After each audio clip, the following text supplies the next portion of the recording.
एक वक्त ऐसा था गाइस जब जिंदगी में कुछ भी अच्छा नहीं चल रहा था और मैं बहुत चक्कर लगा रही थी एस्ट्रोलॉजर्स के, जिसकी वजह से मेरा खुद का यकीन हट गया था एस्ट्रोलॉजी से कि नहीं, ये एस्ट्रोलॉजर्स बेवकूफ बनाते।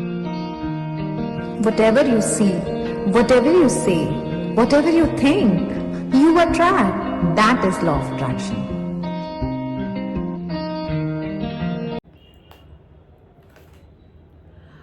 हाय guys, this is Anjana Ritoria. 40 से 40 करोड़ लॉकडाउन के वो 40 के ऑथर, जिसका इंग्लिश वर्जन है 40 to 40 million, which is available on Amazon। सो अभी अपने सपने इस डायरी में लिखे, जैसे कि मैं हमेशा लिखती आई हूँ और लिख लिख के बहुत कुछ करती आई हूँ, जो कि मैं बताने वाली हूँ मेरे आने वाले वेबिनार में, जो 3 तारीख को है। प्यार की बातें पैसों के साथ में। जैसे ही मैंने कॉपी बंद की और मुझे ये इतने सारे जो प्लैनेट्स नजर आए, और मुझे याद आया कि अभी नवरात्रि के 9वें दिन जब मैं हवन करवा रही थी अपने कुछ पार्टिसिपेंट्स के साथ, उसके बाद मैंने इंस्टाग्राम देखा तो एक सवाल आया था, क्या मैम एस्ट्रोलॉजी में बिलीव करना चाहिए। सो मुझे लगा, ये देख के लगा कि अरे इस सब्जेक्ट पे वीडियो बनाना बाकी है। सो एस्ट्रोलॉजी मतलब कुछ ग्रह है ना, जिसमें सूर्य है, मंगल है, बुध है, गुरु है, शुक्र है, शनि है, राहु है, केतु है। एस्ट्रोलॉजी क्या है? जिसने भी ये सवाल किया, ये वीडियो एग्जैक्टली आप ही के लिए है। एक बात बताना चाहती हूँ, अगर आप ये कहें अंजना रितोरिया में बिलीव करना चाहिए कि नहीं, आप बिलीव करें या नहीं करें, अंजना रितोरिया है इस धरती पे और वो एग्जिस्ट करती है और उसकी अपनी कुछ एनर्जी है, जिसमें मेरे पास कुछ आते हैं, उनको वो एनर्जी मिलती है और उन पे उस तरह के असर होते हैं। आप यकीन करें या नहीं करें। उसी तरह से अगर मैं आपसे सवाल करूं कि आपको सूर्य में यकीन है, आप क्या कह सकती हैं कि सूर्य, हम तुम्हें नहीं मानते, और आपके नहीं मानने से क्या सूर्य निकलना बंद कर देगा? उसका अस्तित्व है, सूर्य अपने वक्त से निकलेगा, राइट। हम प्लैनेट अर्थ में हैं, तो हम क्या इसको डिनाई कर सकते हैं कि अर्थ नहीं है? जब चंद्रमा आता है या सूर्य डूबता है और चांद की रोशनी आती है, क्या हम डिनाई कर सकते हैं कि चांद नहीं है? उसी तरह से ब्रह्मांड में बहुत सारे ग्रह हैं, इनकी कुछ एनर्जीज हैं, और हम जब बताते हैं, मैं जब बताती हूँ 5th डायमेंशन की बातें, हम सब एनर्जीज हैं।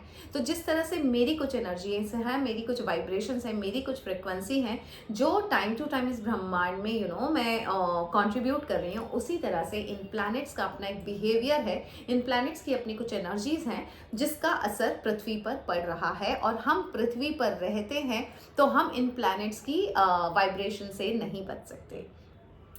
यकीन करना और नहीं करना तो दूर की बात है। Study of planets is astrology. तो प्लैनेट्स हैं, उनकी स्टडी को बोलते हैं एस्ट्रोलॉजी। तो अब मुझे बताइए, क्या इस स्टडीज को आप रिफ्यूज कर सकते हैं कि I don't believe in astrology? आप बिलीव करें या नहीं करें, ये है, इनका अस्तित्व है और इनका एक अपना बिहेवियर और एनर्जीज हैं जो लगातार होती जा रही है।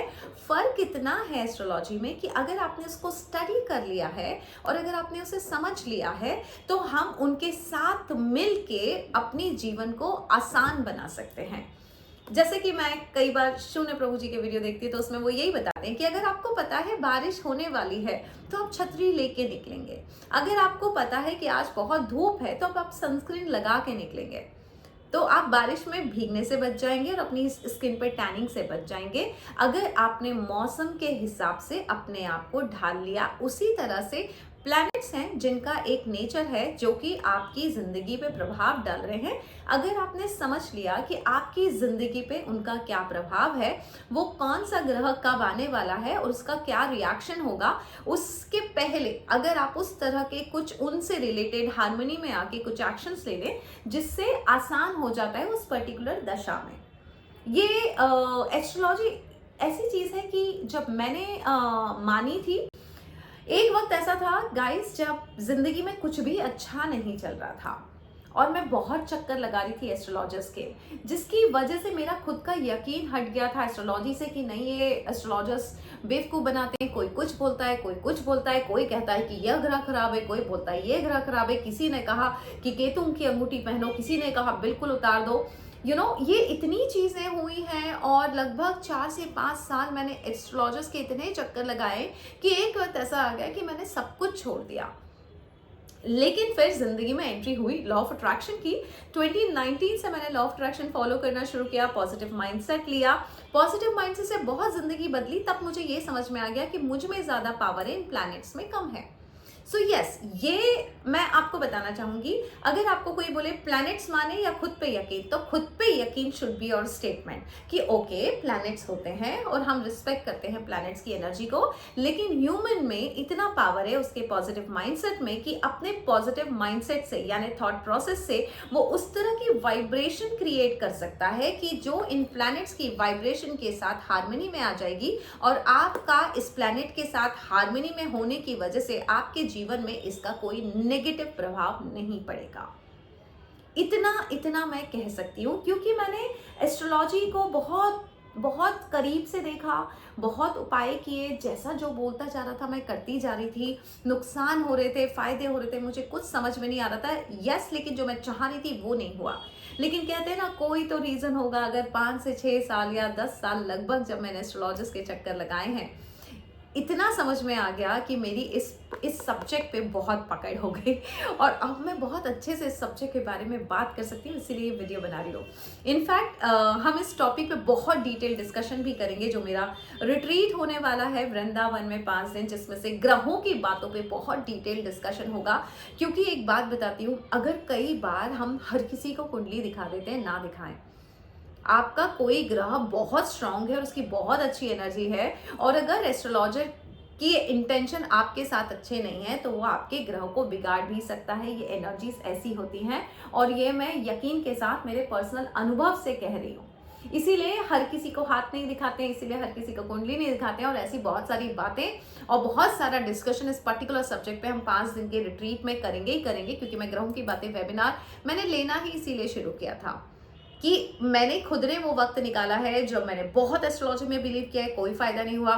फिर मैंने माइंडसेट में बिलीव किया, अपने माइंडसेट को पावरफुल किया, और मेरी पूरे ग्रह दशा बदल गई, और फिर मैं आज ग्रहों की बातें कर रही हूँ। इसका मतलब मैं उसके एग्जिस्टेंस को नकार नहीं सकती।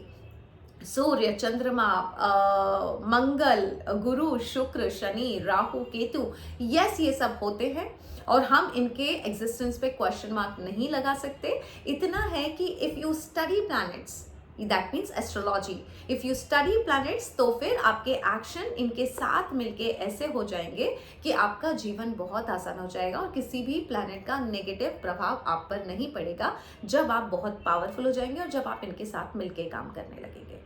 एक होता है ना कि कई लोग बोलते हैं तुम्हारा ये ग्रह खराब है ना। घर पे पुलिस आई और आपने उनको नमस्कार करके दंडवत प्रणाम किया, तो वो पुलिस कई बार माफ करके चली जाएगी आपकी गलती का। सो उसी तरह से कई ग्रह ऐसे होते हैं जो नेगेटिव प्रभाव देने आते हैं, लेकिन आपने दंडवत प्रणाम किया यानी मंत्र जाप किया, तो कई बार वो उतना नेगेटिव प्रभाव नहीं देते हैं और थोड़े से में सजा देके निकल जाते हैं। ऐसे बहुत सारी डिटेल्ड बातें हैं, वो तो मैं करूँगी, लेकिन सब्जेक्ट ये है कि क्या एस्ट्रोलॉजी में बिलीव करना चाहिए। तो मैं यही बोलूँगी कि सूर्य, चंद्रमा, मंगल ग्रह में आप बिलीव करें या नहीं करें, इनका अस्तित्व है इस पृथ्वी पे, आभामंडल में और ब्रह्मांड में। सब चीज़ों की एनर्जी है, और वो हर चीज़ की एनर्जी, क्योंकि आप पृथ्वी पे रह रहे हैं तो आप तक भी आती है, और उसकी वजह से बहुत सारा वाइब्रेशन और बहुत सारे अलाइनमेंट साइंटिफिकली आपके डिस्टर्ब भी हो सकते हैं और अलाइनमेंट में भी हो सकते हैं। अगर सब्जेक्ट पे पकड़ है और अगर आप सब्जेक्ट को समझ रहे हैं तो बहुत आसानी से अगले स्टेप ले सकते हैं, है ना। बारिश आएगी तो छतरी लेके निकल सकते हैं। तो बस यही मेरा आंसर है कि हम माने या नहीं माने फर्क नहीं पड़ता, जो है वो है। हमारे नहीं मानने से सूर्य निकलना बंद नहीं करेगा, हमारे नहीं मानने से चंद्रमा अपना प्रभाव देना बंद नहीं करेगा। सो बेटर है कि हम उस सब्जेक्ट पे अपनी पकड़ हासिल कर लें, उस सब्जेक्ट को स्टडी कर लें। और इस पृथ्वी पे बहुत सारे सब्जेक्ट हैं, दुनिया ने बहुत रिसर्च कर रखी है, तो अगर आप इस सब्जेक्ट को ध्यान से पढ़ेंगे तो समझ में आ जाएगा। डरने की ज़रूरत नहीं है प्लैनेट से, ये पक्की बात है, क्योंकि जिस दिन आपने मान लिया कि ब्रह्मांड का 10वां ग्रह आप है और आप में बहुत पावर है, तो वो भी हो सकता है। तो सरेंडर नहीं करना है किसी के आगे, मिल के दोस्ती करके अपने जीवन को सफल बना लेना। उसका नेचर, जैसे आप अगर मेरे घर आते हैं और आपको मेरा नेचर पता है, तो हमारा और आपका मीटिंग बहुत स्मूथ हो जाएगा। मेरे नेचर के अगेंस्ट आप काम करेंगे तो मुझे पसंद नहीं आएगा, क्योंकि अगर आप मेरे घर में आए राइट मैं जब आपके घर में आऊँगी तो मैं आपके मुताबिक बर्ताव करूँगी, जिससे आपको सहूलियत रहे। उसी तरह से ग्रहों की महादशा, ग्रहों की सूक्ष्म दशा, वो कब आपके घर में आते हैं, ये सब चीज़ें इस इट्स ऑल एस्ट्रोलॉजी, यानी study of planets. So yes, I believe in astrology and I study astrology, और मुझे पता है कि इनके साथ अगर मिल के काम किया जाए तो आप पृथ्वी पे बहुत पावरफुल हो सकते हैं। और बड़े बड़े सक्सेसफुल लोग, कोई भी ये नहीं कह सकता कि इन्होंने एस्ट्रोलॉजी का सहारा नहीं लिया है सफल होने में, इंक्लूडिंग मी। मैंने भी सहारा लिया है और आज मैं करोड़ों की बातें करते करते यहाँ तक आई हूँ। लेकिन यस, इन ग्रहों का बहुत महत्व रहा है और मेरे कई एक्शंस रहे हैं जिसमें मैंने इन ग्रहों का बहुत सपोर्ट लिया है और आज भी लेती हूँ। सो अगर कभी आप करना चाहेंगे मुझसे ग्रहों की बातें तो आप रिट्रीट में आके बात करेंगे। मैं बहुत डिटेल में इस टॉपिक पे डिस्कस करूंगी आपसे। इनफैक्ट हम आपकी कुंडली देख के बात कर सकते हैं, तो इस सब्जेक्ट पे को हम बहुत अच्छे से समझ लेंगे तो उसके साथ आगे बढ़ के जीवन को आसान बना लेंगे। बस मैं इतना ही कहना चाहूंगी। बाकी मिलती हूँ मैं आपसे 3 तारीख को करोड़ों की बातों में, प्यार की बातें, पैसों के साथ अपग्रेडेड वर्जन करोड़ों की बातों का। और टीचिंग्स और लर्निंग्स करते रहिए, सीखते रहिए, सिखाते रहिए और ब्रह्मांड पे अपना कंट्रीब्यूशन देते रहिए। इसी के साथ God bless you, thank you so much.